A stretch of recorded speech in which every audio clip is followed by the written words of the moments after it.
our Thursday session called In Conversation. My name is Mark Richardson. I'm one of the librarians at the London Public Library. And as you can see on the screen, today's July the 9th, and we're talking about Jumbo versus Slippery. I'm glad you're here with us. We've got Mike Baker and Herman Gooden. And before I turn it over to them, I want to do a few housekeeping things, like tell you about what's happening next week at 7 p.m. It's me talking about Ancestry Library Edition for beginners. Just so you know, at the end of July, we will lose remote access to Ancestry Library Edition, so we thought we'd do another beginner session for the public to get a feel for Ancestry remotely using Zoom. So if you're interested, it's next week, next Thursday at 7 p.m., me talking about Ancestry Library Edition. Let's see if we can move this screen. There we go. Today we're talking about Jumbo versus Slippery with Mike Baker, Elgin County Heritage Center curator, and his rival Herman Gooden, London author and playwright. Herman will be talking about Slippery, Mike will be talking about Jumbo, and the question is, which one of these two is the better nominee for mascot for the city? St. Thomas versus London.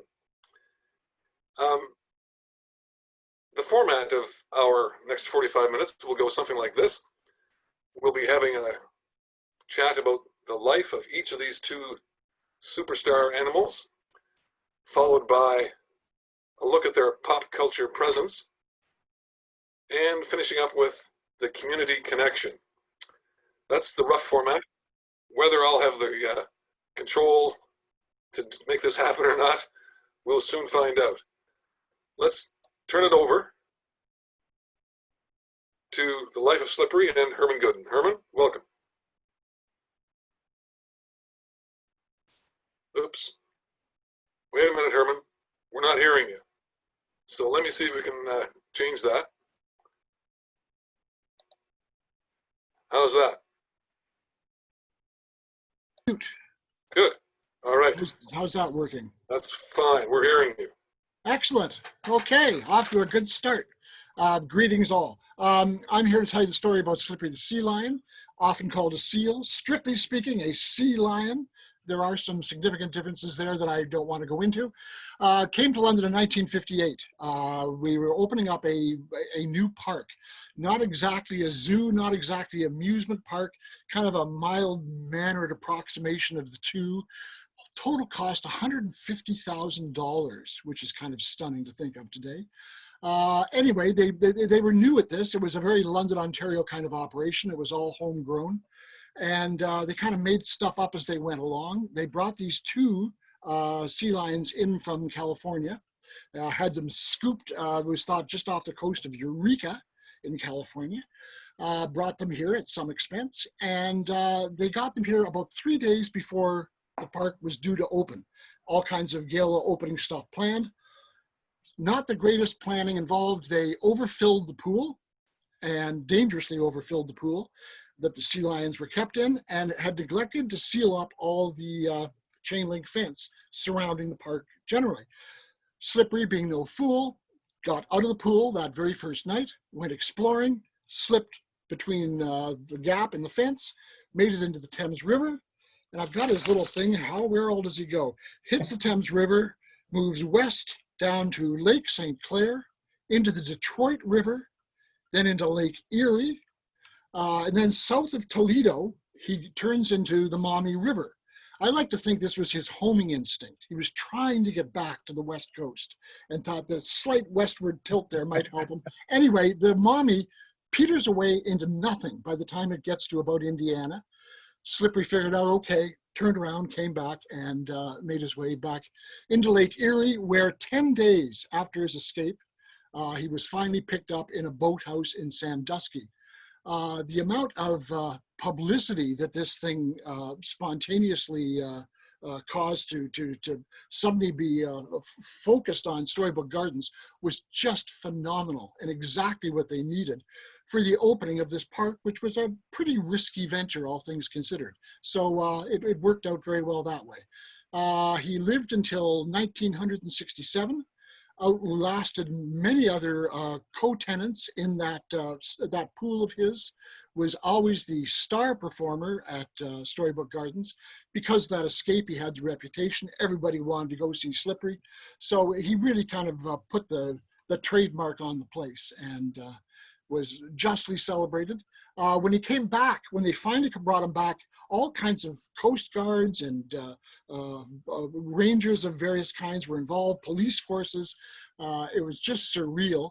There was even a played up kind of pseudo controversy that the Toledo Zoo, they had been responsible for finally finding him, weren't going to give him back. And that led to some completely bogus international tensions. Anyway, by the time he came back, they had a big parade for him downtown, which even outdrew, in terms of the number of people attending, the 1939 royal tour of King George VI, that would have been, and the Queen Mum. So anyway, that's a rough capsulization of the great Slippery saga. Thanks, Herman.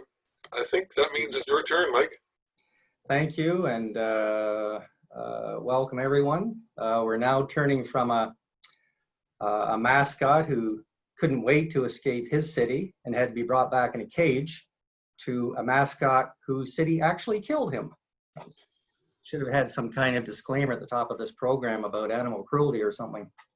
I imagine Jumbo's story is pretty well known to most people. He was captured in Ethiopia in 1861 and brought to Europe, first African elephant to come to Europe since Hannibal crossed the Alps. He kicked around the continent on his Eurail Pass for a couple years, and then ended up at the London Zoo, where, as you can see by that image on the left, he carried just about everyone in England, including Queen Victoria, Queen Victoria's children, and Queen Victoria's grandchildren, which is about, I don't know, 1,000 people right there. Then suddenly, in 1882, he was sold to P.T. Barnum, the American circus owner. And it was just at this time that, for some reason, Jumbo was starting to attack the elephant house. He was starting to smash his tusks against the walls of the elephant house for some reason. And while he was very docile during the day, continued to carry kids on his back, these violent night attacks were really upsetting the zoo's administrators. And so when the offer to purchase it came in from Barnum, they were delighted to accept. Though, of course, it unleashed a storm of protest from people in England. All those people that he carried on his back for 17 years suddenly said, oh, you can't send him away. But send him away they did. And he crossed the Atlantic with his keeper, Matthew Scott. And for the next 4 years, he headlined Barnum Bailey Circus in the US, traveling between Canada and the United States, only to be accidentally killed in St. Thomas by a freight train in 1885. So you can see Jumbo carrying his many charges on the left from the zoo.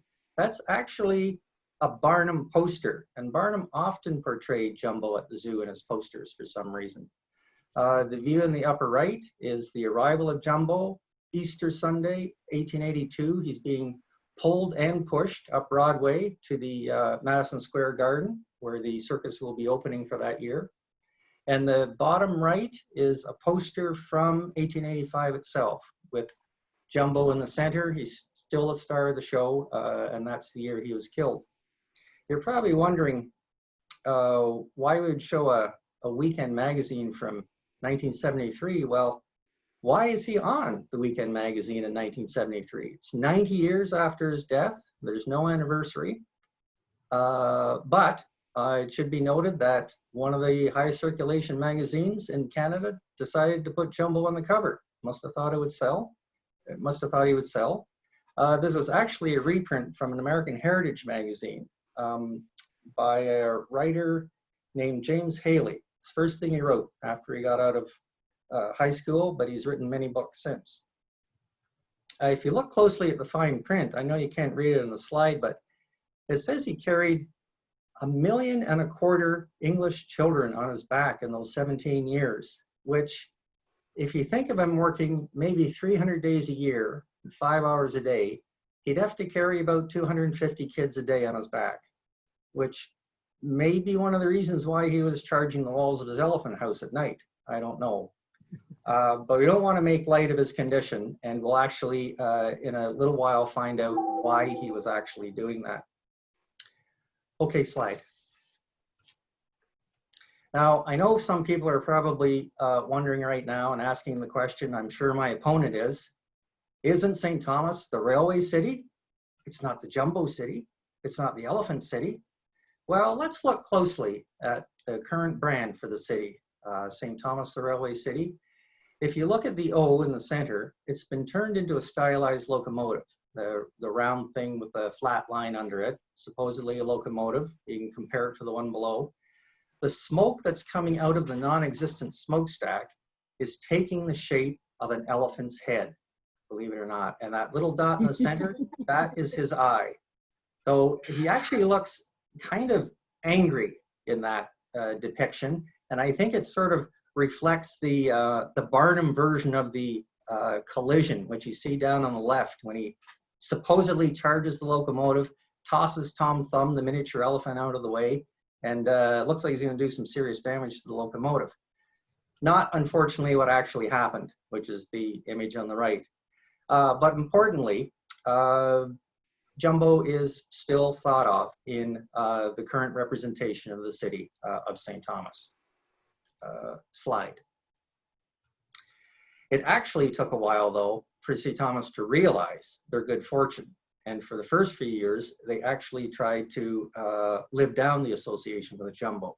There's a booster book, the image on the left, under 1914.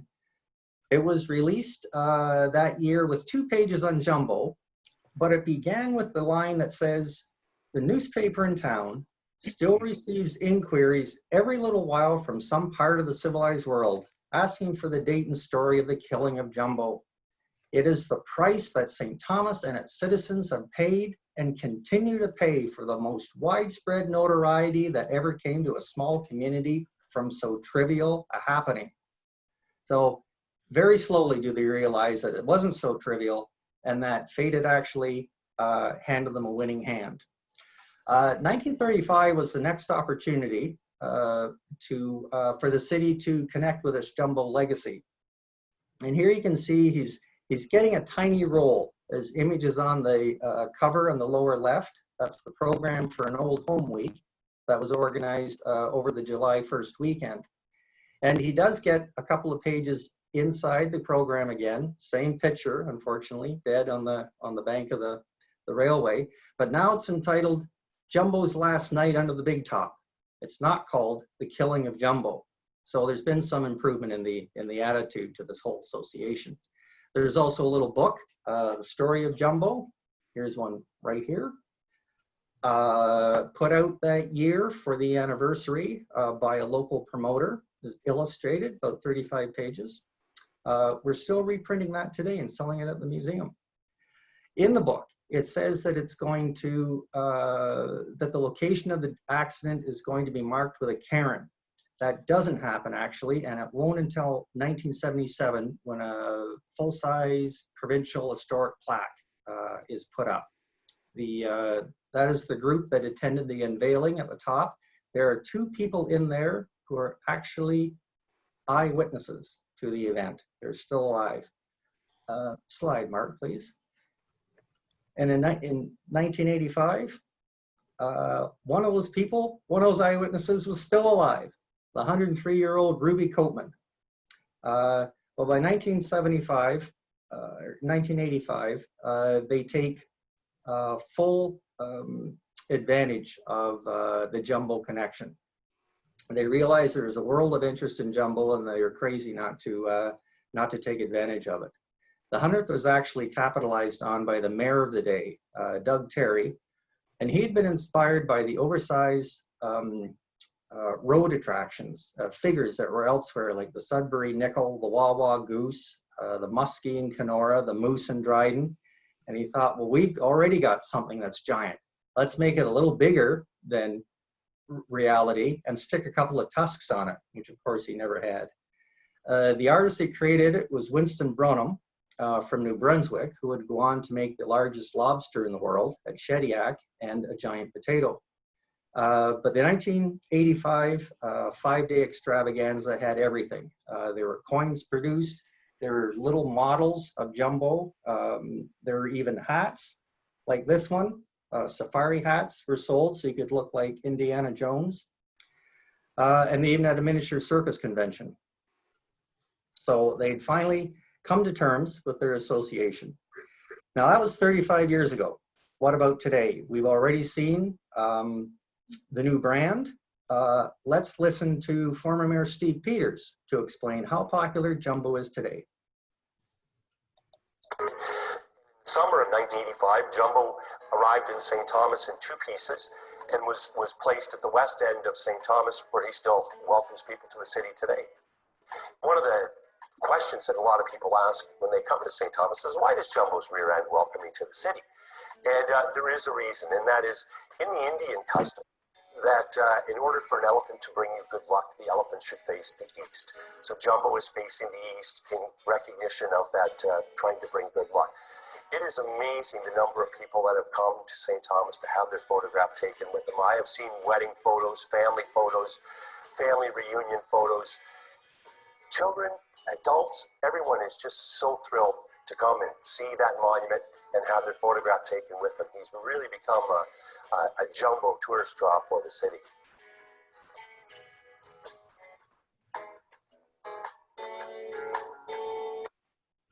Next slide, Mark. A Jumbo tourist draw for the city. Thank you, Steve.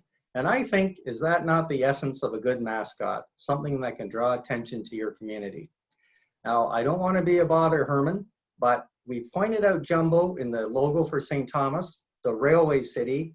I'm pretty sure Slippery's in that Forest City logo somewhere. He might be behind a tree.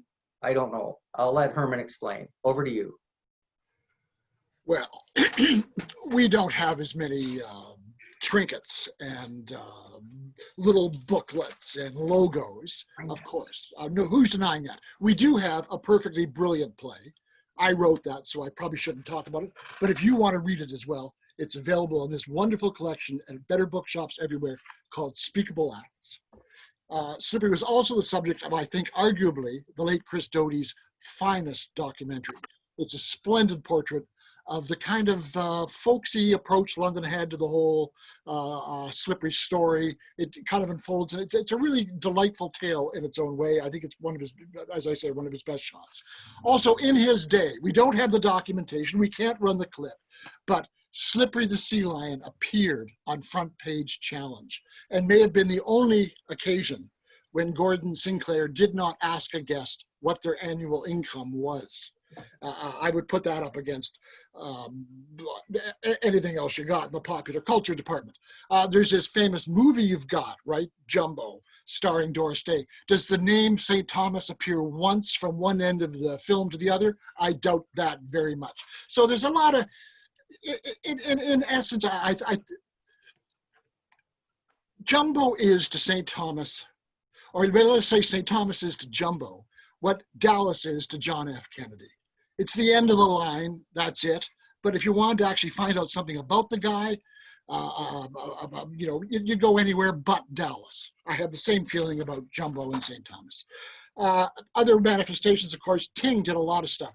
Merle Tingley, the old cartoonist of the Free Press, did a lot of documentation. He also was very involved with the beginnings of Storybook Gardens and donated all of his services that way. He saw it as his own bit of community service, designed a lot of the exhibits and the walkways, and not all of them, but extensive input, and donated all that to the as I say, the development of the park. What else we got? Oh, another really sweet story about kind of the whole pop culture thing. In terms of, you know, I was talking earlier about the impact his heading out on the Lam had and how it really goosed interest in this the park. When I was working on the play, I knew Bill Nichols quite well. He was a member of the Baconian Club. He was the son of Earl Nichols, who was a big PUC deal back in the day and had a lot of the pressure of the opening of Storybook Gardens was on Earl Nichols' shoulders. And Bill knew all these stories. And the whole thing with Slippery getting away played out so magnificently well that Earl, till the end of his days, would be approached by colleagues who said, look, you knew that you had to do something, so you got some pals, You picked up Slippery, you took him, you got your hands under his blubberous ass and pitched him over the fence into the Thames, didn't you? You wanted to make this happen. That was just how spectacular it was. Anyway, those are a few expressions and of Slippery's pop culture impact. Thanks, Herman. I think it's time to have a little look-see at this clip from Tourism London. Whoops. There we go. Seal. Slippery the Seal was a little sea lion that we had just 2 weeks before it opened in 1958. He took off here, the Thames River, and they found him 3 weeks later just outside of Sandusky, Ohio, in Lake Erie. They brought him back to London, and they had a parade. 50,000 people showed up for Slippery the Seal, and basically he became the mascot for the Storybook Gardens, and he's been an icon in this city for 52 years. Jumbo, Mike? Wow, an icon. Well, it's going to be hard to match that. Well, I have 3 centuries of pop culture for Jumbo. And by the way, that's the first time I've ever heard a 35-ton sculpture referred to as a trinket. Those are the words. How about a grotesque bauble? A couple of areas that are a good indication of how deeply Jumbo was immersed in popular culture in his time, from the 19th century anyway, are the songs that appeared around the time that he left for England, or they left England for the United States, and political cartoons, which at the peak of their popularity in the late 19th century. That one piece of sheet music, the upper right that is simply titled Jumbo, has some very good lyrics and contains a reference actually to his rumored liking for a bit of booze. And I'll just read a couple of the very short stanzas. I won't relax, I won't try to sing. Oh, have you seen the elephant, is all the people's cry. The great and mighty elephant who stands so broad and high. He daily eats a ton of hay and drinks upon the sly a tub of circus lemonade and several pints of rye. Oh, have you seen the elephant from England Lady came? He is the king of elephants, and Jumbo is his name. Jumbo also enters the realm of the political cartoon, as you can see on the right. This one's titled Patching Up the Republican Jumbo for 1888, published in Puck, which was the premier journal for politics in those years in the United States. As you may know, Barnum had the bones, the skeleton assembled, and the hide stuffed with the intention of touring them with the circus for the few years after Jumbo's death. And here, Kepler, playing on the relationship between the Republican Party and elephants, uses the recently reassembled skeleton to carry the Republican platform for the coming 1888 election. There's a note on the banner on the wall to the left of the skeleton, which refers to an accident. So here it is not a collision with a train or a locomotive, it is the loss of the White House in 1884. Slide, Mark, please. Mike, just before we get to this slide, I've had a question from one of our attendees Yes. who would like to know how many people showed up for Jumbo's parade. Now, I'm not sure if that's referring to Broadway or just a bit of a sly dig at the fact that we know 50,000 people showed up for Slippery. Let's use the Broadway parade. It was thousands that showed up. And I must say that I don't think anybody counted the number of people who were watching The King and Queen in 1939. So if you don't have a number to put Slippery up against, Slippery's going to win. Oh, anyway. Okay. Thousands came out to Broadway. Thank you for that question. And as Herman has also pointed out, there is at least one film with Jumbo's name on it that doesn't have anything to do with Jumbo's life story. Well, there's not only one, there's 3. There might be more. The 1941 Disney classic, Dumbo, the little elephant is actually called Jumbo Jr. in the film. And you've probably seen it. You may have seen the live action release from 2019. It's a giant or very small elephant with giant ears that he keeps tripping over. And so his name is changed from Jumbo to Dumbo.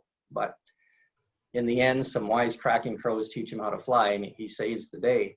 But I put in a sketch from one of the stills from the animated feature, which shows the tiny Dumbo looking up at a giant poster of who may be his father, Jumbo. So there is a legitimate connection to it.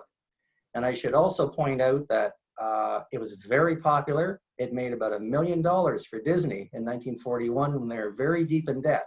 So you could say Jumbo saved Disney, which I think is a pretty good argument. Though if you've been stuck inside for the past 3 months watching nothing but Disney movies with your kids, you may not find that a very attractive argument. There was a name change from the original story that's the basis for Dumbo. The mother's original name was Ella, not Mrs. Jumbo. And I think possibly Disney changed it because they could hook on to whatever was remembered from a famous stage play from 1935, again called Jumbo, again having no relationship to his actual story. And this one was created by a theater impresario named Billy Rose, who really today is only known very well because he married Fanny Brice, the woman that Barbra Streisand portrays in Funny Girl. Jimmy Caan played Billy Rose, actually, which is pretty good. The play really was a circus inside the Hippodrome, the last theatrical production that was staged in the Hippodrome. There's a pretty thin storyline, the meeting of the son and the daughter of two rival circus-owning families that, of course, fall in love and in the end somehow create one great circus out of it, called The Greatest Show on Earth. It starred Jimmy Durante in 1935, and it would in the film later. And I think probably this is the only time that Durante had a co-star with a nose bigger than his. Possibly, I'm not sure. I think it was. The New York Times reviewed it as one of the most extravagant, crack-brained works of foolishness the town has devised in years, which is a pretty good line. And this is before real crack. The result, though, was handsome, original, and happily enduring. So it was crazy, but it was very entertaining. Film version came out in 1962 after many false starts, almost 30 years later. Jimmy Durante returned, and as Herman mentioned, also Doris Day. There are a couple of other films. One is a Bollywood film you can see over in the left. Again, a tiny little Jumbo is involved. And I wondered that perhaps they know Jumbo's story well enough to know that he was very small when he came to the London Zoo. Down in the lower right corner is an image of Matthew Scott, his famous keeper, with Jumbo when he first arrives at the zoo in 1865. So maybe there's a connection with the real story as a tiny orphan, as he was a complete orphan when he came to the zoo. But anyway, it's a guess. So let's watch the trailer from the 1962 Billy Rose's Jumbo.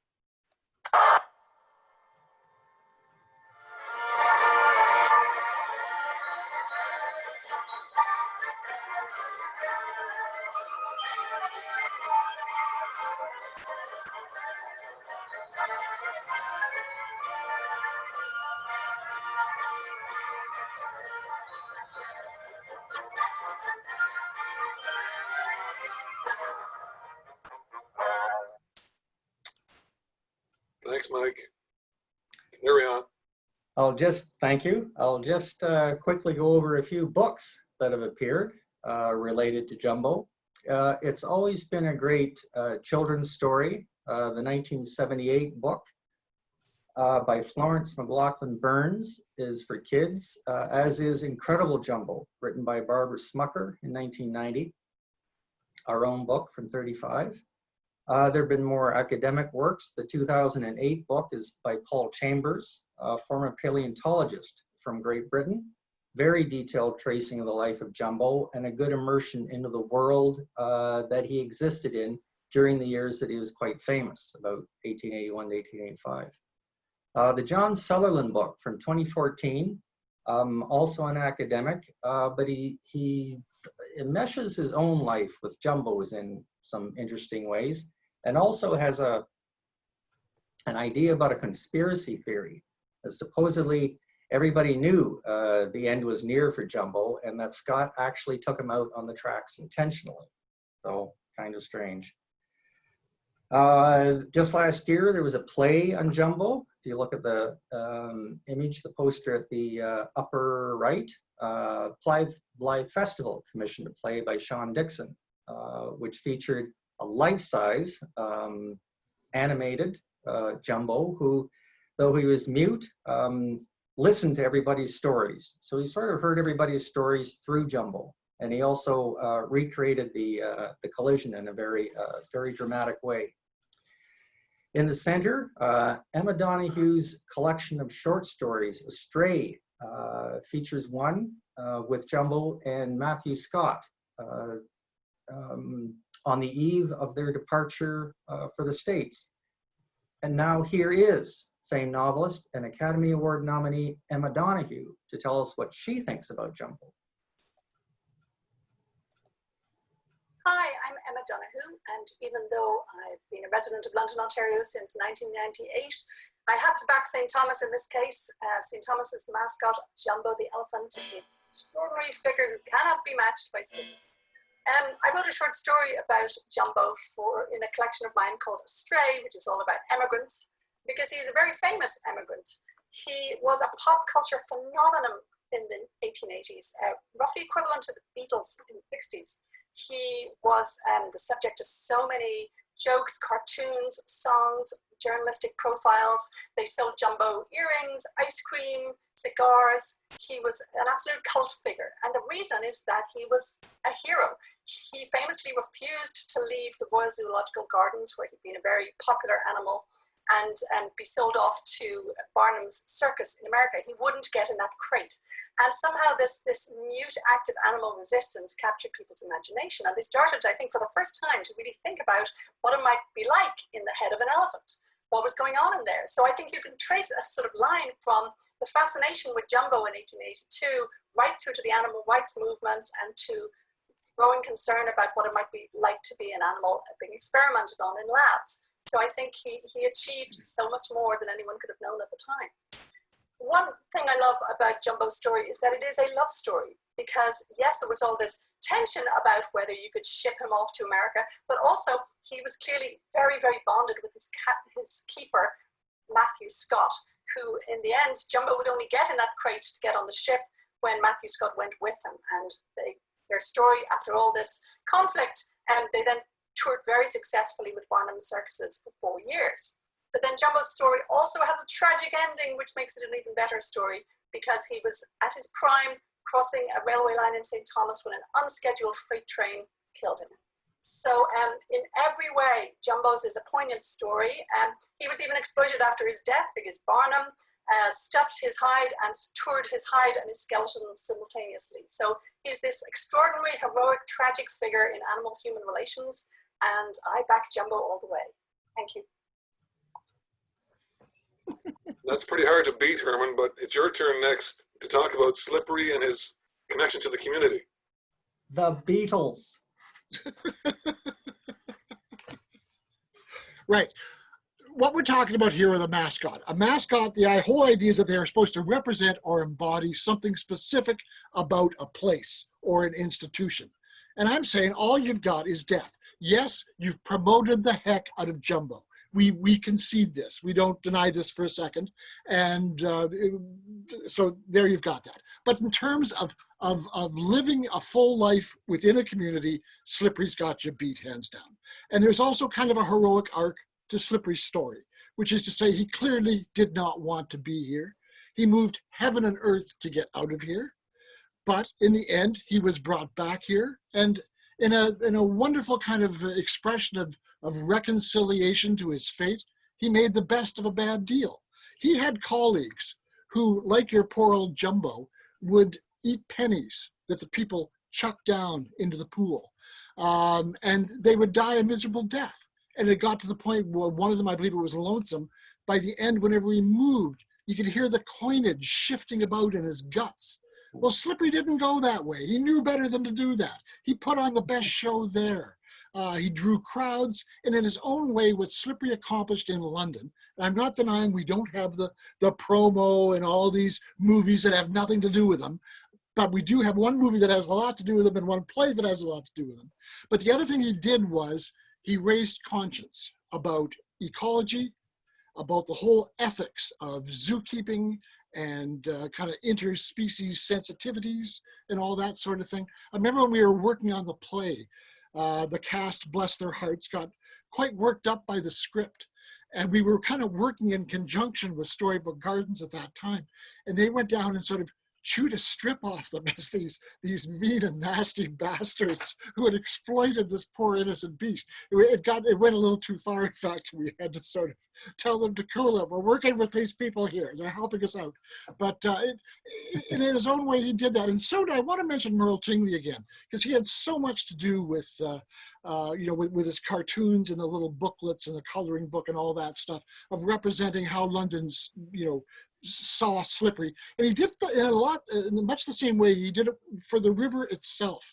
When we were working on the River Project, where a bunch of artists got together and did some work about London's Thames River, I would talk with each of the artists who were working on that various project, and they talked about growing up in London, reading their free press and seeing all the work Ting did, both about Slippery and how much he suffered when he got into that river making his escape and what a polluted mess it was, and a lot of his other cartoons. And of course, Ting also played that part, as I said earlier, in designing Storybook Gardens itself. So in its own way, Slippery becomes kind of a mascot, of London, in that he lived here all that time, and also a mascot of, I would say, a heightened sensitivity to matters ecological and matters about, life between species and how we respect one another.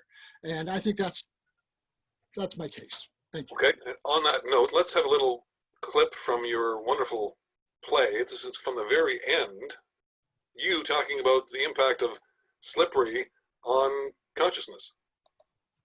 Oops, sorry. Let's try that again. There we go. Come in this sea lion pool. There have been times when I've come down that slide and done a quick 3 laps like Black Mercury swirling around a dish. And when I come back up and look out at the crowd, I'll find a kid leaning over the fence.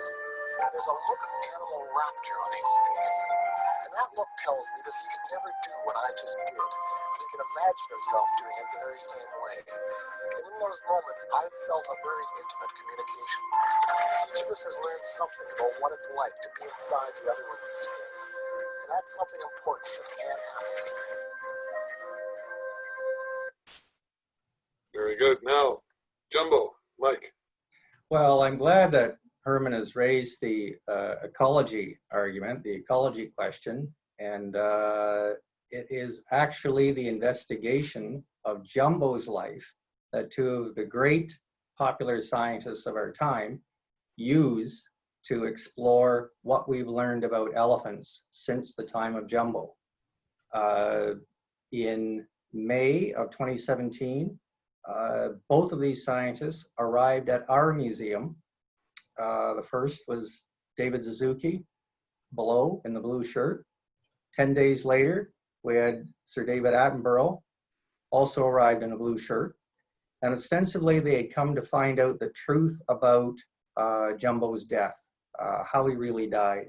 It was couched as a sort of a mystery that they were trying to solve. It was Barnum's version of events where Jumbo charges the locomotive, saves Tom Thumb, the miniature elephant, true or not.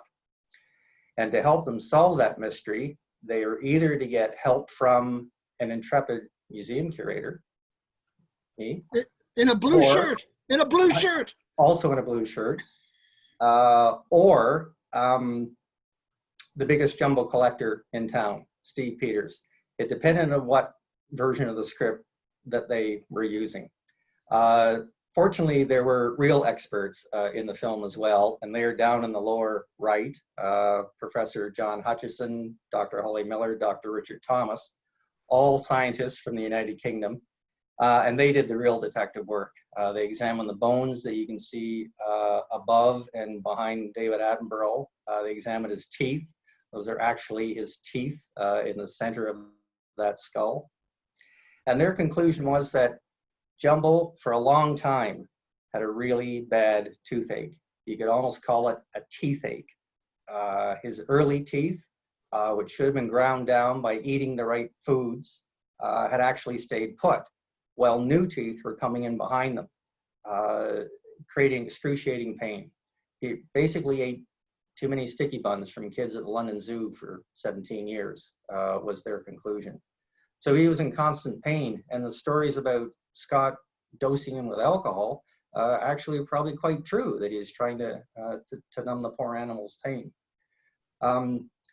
But now let's listen to Sir David Attenborough when he visits what he calls the shrine to Jumbo's memory, the Elgin County Museum.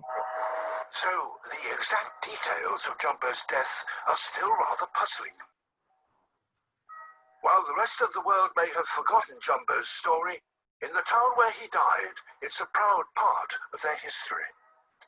The Elgin County Museum is almost a shrine to Jumbo's memory, and I'm hoping its curator, Mike Baker, will have some clues to help explain exactly how Jumbo died. This group of things that were found in his stomach while the skin and the bones are being prepared for mounting. There's a little miniature pig at the back, which is actually a match safe, a charm bracelet, a button, a collar stud, and a tooth. I don't want to think about how he got a tooth, but they're all part of the many, many things they found in Jumbo's stomach, including quite a few coins. Coins? Yes, maybe as many as 300, mostly pennies. Pennies that I think were supposed to have gone to Scott, this payment for a ride, and then not quite making it to Scott. Jumbo would have grabbed him with his trunk, because I think he was a bit of a kleptomaniac with that trunk. And these? What are these? Well, these appear to be photographs of the locomotive that collided with him. The very one. That brought about his death, yep. Not too many years later, and the most interesting feature is the little tin elephant that someone has cut out to say, yes, this is the locomotive that got Jumbo. Really? Not so sure why they're proud of that, but they were keen to market anyway.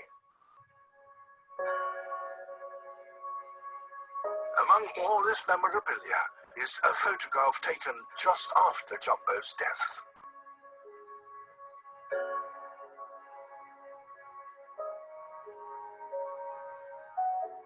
This is a much enlarged version of the photo that you often see of poor dead Jumbo. It's taken about a day after the accident. Okay, Mike. Yes, well, I should just mention that when the Attenborough documentary aired in the UK, December of 2017, he had 5 million viewers. And what he was really doing was using Jumbo, as we are, to draw attention to changes in people's attitudes to captive animals. Herman, I'm sure, would like us to open a elephant sanctuary in the grounds of the old mental hospital, perhaps. Maybe not a bad idea. But really, we're taking a part of the community's legitimate history and using it to certainly draw attention to ourselves, but draw attention to the life of animals in general. Interestingly enough, Jumbo's not only the mascot for St. Thomas, he's the mascot for a fairly large American university located near Boston called Tufts. In fact, I'm wearing my Tufts hockey jersey today. I don't know if you can see Jumbo in net. Very for nice. the Jumbos. As we mentioned, Is there a connection? Is it because tufts rhymes with tusks? no. As I mentioned, Barnum had the skeleton and the hide both mounted and took them on the road for about 3 years. At the end of that time, he sent the hide to what was then Tufts College. It was his college. He was on the board of trustees, and he had paid for the building that you can see just to the left of Jumbo in the bottom left-hand corner photo. This is the Barnum Museum of Natural History, and he paid for its construction and filled it pretty much with specimens of worn out animals that had had their time in the circus, and he needed a place to put them. So they went there, and you can see them here trying to figure out how to get Jumbo into the building. And in the end, they had to take the entire front entrance apart and the steps out, get him to fit in. The ensuing years, there is less of a focus on natural history, and they didn't really need the building as a museum. And it sort of turned into a student center. And pretty soon, Jumbo was the only permanent occupant. Traditions arose of placing a coin on Jumbo's trunk for good luck, or pulling his tail to get good luck for writing an exam. It even extended to athletics.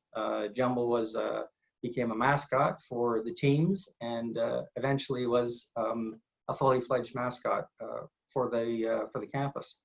Unfortunately, that building that housed Jumbo burned in 1965, and the only thing that survives of Jumbo now is a jar full of his ashes, collected the day after the fire from the approximate location in the building where he once stood. The tail survives, though. The tail was eventually pulled off by students who were trying to get good luck for writing exams, and it was in the archives when the fire happened. So he is there, a full-time mascot, though. All of the teams at Tufts are known as the Jumbos. You can see a hockey player below with Jumbo's head on his jersey. He's sort of the Mustang for what we have as Western Mustangs. Tufts has as the Jumbos. 2014, they celebrated the 125th of his arrival with an exhibition, a book, and they unveiled a full-size bronze statue of Jumbo, which had been shipped from California, by the way. So why don't we watch the unveiling of the second statue for Jumbo?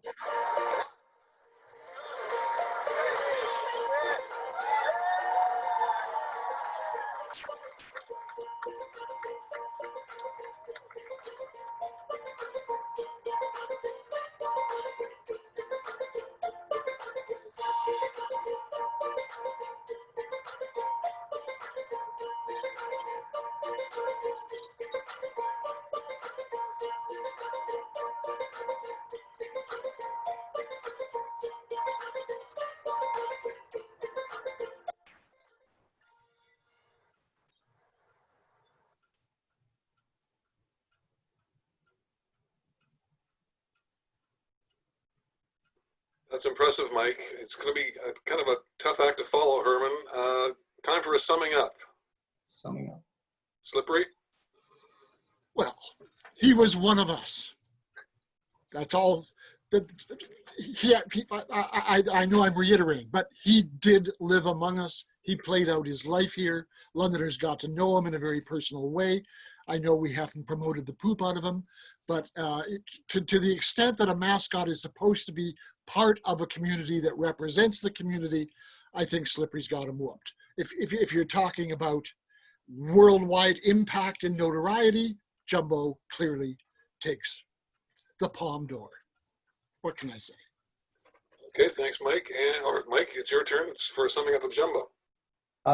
Yes, well, I think the fact that he only spent a number of hours in our community, St. Thomas has adopted Jumbo. Even as early as 1910, he became a character used for things like cigars. He's remembered for as a beer now, maybe not the best representation of him.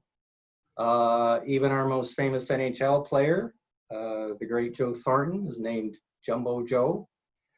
And as I say, he's there in the brand of the city. The accident of his death, once thought to be a trivial happening, is freely acknowledged as basically our good fortune. And we've been riding his coattails ever since. Now in London, I think actually Slippery's escaped again. And this time it's for good. Ooh, that was fighting words. Gentlemen, I want to wrap this up with a big thank you. But before we say goodbye, I want to let those who have joined us take part in a poll and answer the question, who is your favorite, Jumbo or Slippery? And I'm going to launch that poll, inviting our guests to Ah, the question. wow. And while they're answering it, I'll throw in something that I didn't know until I started doing some research. Mike, did you know that the Jimmy Durante stage play had a show-stopping line where Durante says, or he's asked by a policeman, "What are you doing with that elephant?" And Durante replies, "What elephant?" Yes. That line became so popular that it might be the seed that spawned the current phrase, "the elephant in the room." Ah, right. Yes, I have seen that referred to. Yes. Okay.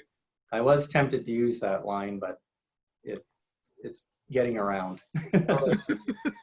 I skipped it. We're almost done with our polling. It looks to me Ooh. like Jumbo's pulling ahead here, 67% to 33. It's 2-1. I think that's it.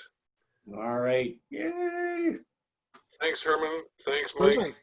Thanks, My pleasure. all of It's been you. fun. Just to let you know, next week, again, it's me talking about Ancestry Library Edition. Ah.